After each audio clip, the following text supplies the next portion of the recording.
At exactly 6:17 a.m., 5 giant trucks filled with stolen gold rolled slowly into Ouagadougou. Behind them walked 50 captured men, hands tied, heads down, including 4 French operatives. At the front was Ibrahim Traore, walking like a lion through the dust. And when he stopped, he turned to the crowd and said just 5 words that shook the world. "These are the thieves of Africa." It started 2 days earlier, deep in the forests of northern Burkina Faso, where almost no one goes. That's where a secret mining operation had been running quietly for years. No government permit. No environmental checks. Just massive machines, foreign engineers, and armed guards digging gold from the earth and sending it out at night.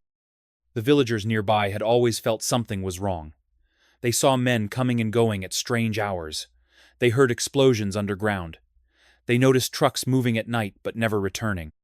But every time someone tried to report it, the local officials brushed it off. They said it was legal or classified. But one villager, an old man named Isaka, didn't give up. He sent his grandson, a teenage boy named Bilal, to the capital with a message. Bilal traveled for 2 days on foot and hitchhiked the rest. When he reached Ouagadougou, he begged to see someone close to the president. By pure luck, or maybe fate, his story reached the ears of a trusted military officer who delivered the message straight to Ibrahim Traore. When Traore heard what the boy said, he didn't wait. He canceled his meetings, called in his elite unit, and said just one thing: "We move tonight. No press, no noise, no mercy." That night, under complete darkness, Ibrahim Traore personally led a convoy of armed vehicles to the location the boy described. As they reached the area, drones in the sky confirmed it. 5 trucks, loaded with gold, were preparing to move. What shocked everyone was the presence of white foreigners giving orders to the local drivers. They weren't just engineers. They were French operatives, speaking in low voices, using satellite phones, and protected by African mercenaries in black uniforms. Traore watched from a distance. Then he gave the order: surround, block, capture. In seconds, gunfire erupted in the air, tires screeched, and smoke filled the forest path. The 5 trucks tried to run, but the road had already been blocked. The foreign men panicked. Some raised their hands. Some reached for weapons, but they were no match. Within 7 minutes, all 50 men were captured. Not one escaped. Traore walked up to the trucks himself. He ordered his soldiers to open the back of the first one. When they pulled the tarp away, the sun caught a golden glint. Stacks of gold bars. More than 3.0 kilos packed tight and hidden beneath black plastic. In the second truck, even more. In the third, crates marked with French mining logos. Some were covered with spray paint, but not well enough. The names were still visible. Traore turned to his team and said, "We're not hiding this. We're showing it. To everyone." He ordered the trucks to be cleaned and fueled. Then, as the sky began to brighten the next morning, he prepared a parade that the world would never forget. The plan was simple: bring the trucks into Ouagadougou at sunrise.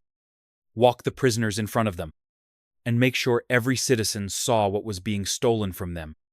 By 5:45 a.m., the roads were lined with people. They had heard whispers of something big. They had seen soldiers moving through the night. Now they stood silently, waiting, hearts pounding, unsure of what was coming. And then they saw it. 5 massive gold trucks, rolling slowly through the city, escorted by elite soldiers.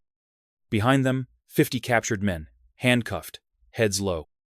Among them, 4 white men in suits, now covered in dust.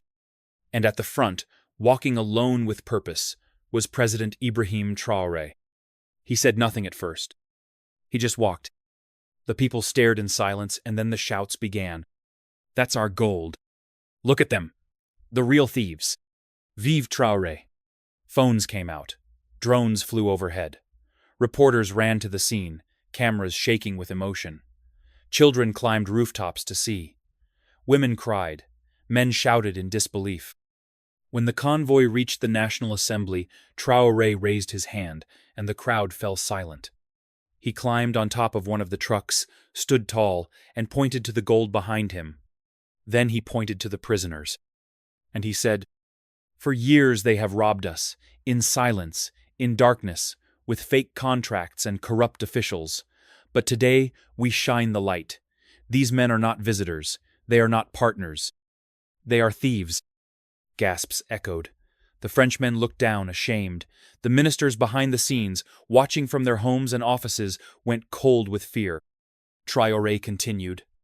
This gold was on its way to Ivory Coast. From there to Europe, none of it was registered, none of it would return, and the worst part, they were helped by people inside our own system. Then he reached into his vest and pulled out a sealed envelope. Inside was a list names of high-level Burkinabe officials, ministers, and military officers who had been part of the operation. He didn't read them yet. He just held it up and said, "You know who you are. Come forward now, or I will come for you myself." The crowd roared, and the parade wasn't over. The trucks were parked for everyone to see. The gold was untouched, and the prisoners, including the French, were forced to sit on the ground in front of the very wealth they tried to steal. One woman in the crowd shouted, "They dug our graves with their money." Another yelled, "Thank you, Captain. You gave us back our future." Traore looked across the crowd and nodded once. Then he spoke the words that would echo across Africa. "No more deals in secret. No more gold stolen at night. We will refine it here. We will use it here. And we will die before we let it be taken again." The people erupted. But deep in the shadows of the capital, the traitors were already planning their escape, and worse, some were preparing for revenge. And Traore knew it. This was only the beginning. The city did not sleep that night. After the gold parade, people gathered in circles, talking in whispers and shouting in bursts. Every cafe, every radio station, every street corner buzzed with one question. What's in that envelope? The list that Ibrahim Traore held up, the one with the name